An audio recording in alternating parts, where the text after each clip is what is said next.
my dear students. So, I welcome every one of you after your vacation. So, moving on to the impression book, the chapter that we will be talking about today is the emergence of a Jew. You can see it in page 33 in your book impressions. Okay. So, this is chapter 5 and chapter 4's question answer, the owls. So, we will be doing after I complete the emergence of a Jew. Okay. So, let us proceed. So, this chapter is by Gerald Durrell. Okay. About the poet, I will give you information later. So, this is a beautiful story. It's about animals, it's about creatures, okay, wild creatures, where he is dreaming, where he dreamt of having a beautiful zoo, Gerald Durrell, okay, and at the age of almost 65. So, what he is telling, I do not think it is possible for any people at the age of 6 to be, at the age of 6, that means it was his dream right from his childhood, okay, where he is predicting the future with any accuracy, because that time you are a child, you are a small kid, you are very playful, you never dream the kind of serious dreams, that does not come. So, however, at the age I felt very confident enough to inform my mother that I intended to have my own zoo, and moreover I added magnanimously, okay, and in a very generous manner he is telling, if I happen to owe a Jew, okay, so what will I will be providing you a beautiful cottage. So, he is telling this to his mother, and then his mother is also very much pleased by her sons not to neglect what his son is saying, no. So, usually mother does. So, she is also appreciating what his son wants, but she is in that state where she forgets, because owing a zoo is a very big thing, because you need lot of capital, you need lot of money, no. So, she used to promptly forget about what was the dream of Gerald, okay, but whenever usually when Gerald used to tell about his dream, she would appreciate it, okay. Then she should have been pockets with a wide variety of small fauna that came my way, so the progress from a matchbox to a Jew could have been predicted. Okay. It is nice to record that before she died, I had fulfilled my promise and taken her to live in my zoo, not in a cottage but in a manor house, in a beautiful house. Okay. So, this is about the story, the emergence of a Jew. So, now let us proceed towards the story. At the age of 21, I inherited almost, he inherited almost 3,000 pounds. Okay. That was a princely sum, but not that high amount for owing a zoo, okay, zoo. So, but not sufficient to start a zoo. So, what he did is, okay, I will read the lines as well as clarify you. So, I decided to become an animal corrector for zoos, okay, and that was a short lived career, though he did not owe a zoo, but he tried to find out a job which was quite similar, where he could get interacting with those animals in the zoo, and knowing about the zoos, how to do those things, and how to when you become the owner, how you have to do this experience, no. So, he is learning lot, okay, but he is discovering that most of the dealers, what they used to do, no, they used to cram, that means they used to fix almost unlimited creatures, okay, unlimited almost 20 creatures inside one room, which was only accommodated for 1 or 2, okay, but they used to keep it 20, and what was the strategy is, now how many will survive, understood? That means in for 2-3, okay, the place where 2-3 animals has to be kept, there were almost 20 animals. What will happen? Many will die, right, but the person will always be in profit, because how many will die? 3 or 4, right, the others will survive. So, that was the profit earned by the most of the dealers, okay. But his thought was not like this, because he was really having a love for animals, no, that is why he wanted a zoo, owing a zoo. So, what he never did like that, okay, because he believed that that was a kind of a slave traffic for him, okay. So, I will not do. So, that was what happened, he was in a huge loss, he did not earn, because he was only bringing 2-3 animals and he was looking after it very well, caring a lot, okay. So, this was it was kept all empty, the room was only fixed with 1 or 2 creatures, okay. So, that is what he became penniless once, okay. He lost all his money, all those 3,000 pounds were all waste, all finished, and his experience also is proving unvaluable because he didn't earn, okay, and he is now not pleased with his job also, because that is a kind of like harming animals which he was against. So, it gave me wide schooling in keeping the animals in the tropics, their illness and their squares, but he learned a lot about the animals, their behavior, the habitat, everything, okay. So, it taught me that zoos were not at all that I thought them to be, and it is not that just like it is a home, it is an environment, it is a nature for those creatures, just like how we feel safe inside our house or the environment. Similarly, those animals also feel very much like safe, protected, okay, inside those zoo, inside that zoo, right. So, that has to be a happy home for those creatures as well, just like what we usually have inside our house. So, then penniless, what happened, his elder brother is giving an advice that you should write now, you start writing, okay. So, what happened, he started to write and his first book was published to that height where he earned maximum honors book, and that was a hit. And subsequent books he kept on writing about, maybe about those animals and all, about creatures and all, no, that became a super hit, okay. That was like sold in a high. Again he started dreaming, again his dream came back, that dream of having a zoo, okay, that came again. So, with this change in my fortunes, my thoughts again, towards again he wanted to. Now, what happens in March 1959, so there is a Jersey Zoological Park which came into being, which was like established, okay. The first animal inhabitants were an assortment of beasts I had brought back from South Africa and stashed away in my sister's back garden in Bournemouth against the day they would become founding members of the zoo. So, before keeping inside the zoo has to be well equipped, right. So, everything has to be placed in a correct way, so that the animals will not be like the animals will be cared very well and they will have their all requirements fulfilled in a good manner, right. So, that is why those animals will be kept inside in the backyard of our sisters like house, maybe that was a big area or something like that.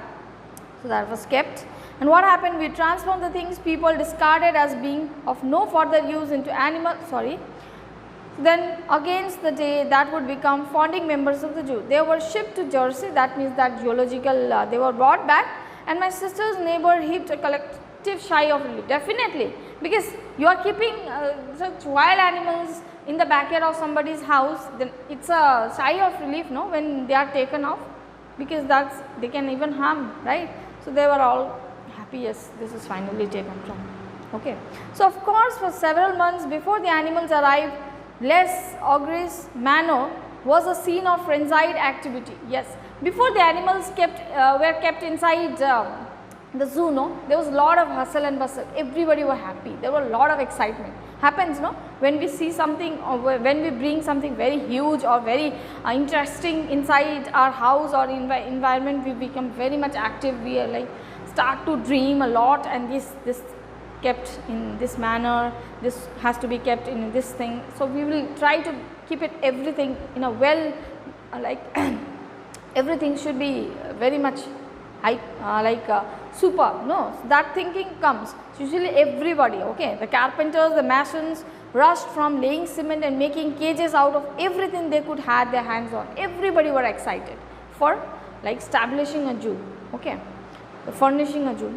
So, we transform the things people discarded as being of no further use into animal havens and shelters. Everything was made, that means minor and minor things of those requirements of those animals, no, those creatures which will be kept inside the zoos were all looked very, very well, okay, like cages, ungainly and ugly but serviceable, sprouted everywhere were kept flowers, gardens, everything, lot of plantations were done, though it looks all messy somewhere, but it was like it does not seem, okay, for them it was like kept in a very in such a way where the animals will feel like this is home. Usually, no, it is like made like a small this forest, okay, it is like a wood. Our setting was of course idyllic, it was in an organized way. I said the beautiful manor house set soothing on the edge of a gentle valley through which meandered a tiny stream. I said no, small forest. So inside there was a stream also by where, that means like this animal should feel like they are inside home, and for them the home is forest, no, jungle. So which eventually failed a small lake, tree and surrounded. Okay. Now in those early years there were many bizarre happenings. So when those animals were brought there, no, it is very difficult to cope up with human beings also, because what these animals will, how they will behave, there would be some lot of troubles also. So everybody were bizarre happenings, something all of a sudden would happen, these things has to be managed, so many things would take place. Okay. Were subjected to a sort of episode which can occur only if you are unwise enough to live in a zoo. You had to be habituated to live in a zoo, and everybody were new for that. No, that was only couple of months going on to have this zoo inside. So almost two half-grown chimpanzees, Kamli and Lulu, had discovered after much research that interlink wires. So these were chimpanzees, Lulu and all these kind of monkeys and all, no. So they were all discovered. If you could find a free, they could be unraveled like an old fire hazel sweater and almost as quickly. That means if they were not seen, no, they were almost disappearing here and there. Now where they reach, that like they had to again hunt somewhere, because that was like a forest, no, it was hard to see from outside where these animals are like kept. So we have to keep on seeing their movements also, be very much vigilant. Okay. This they proceeded to do one after when there was no one around, no. So one afternoon they almost got lost inside that. My mother just has settled herself with a pot of tea in front of the television, heard a peremptory bang on the front door. She hears a kind of well mannered noise, that not that high, no, that means somebody is almost like knocking the door. Okay. So that was heard by mother of Gerald when she was having a cup of tea and watching television. So what she sees is puzzled. She went to open the door and found Kamli. You know what is Kamli? It's a wild animal which was kept inside the room. And Lulu also on the front stairs.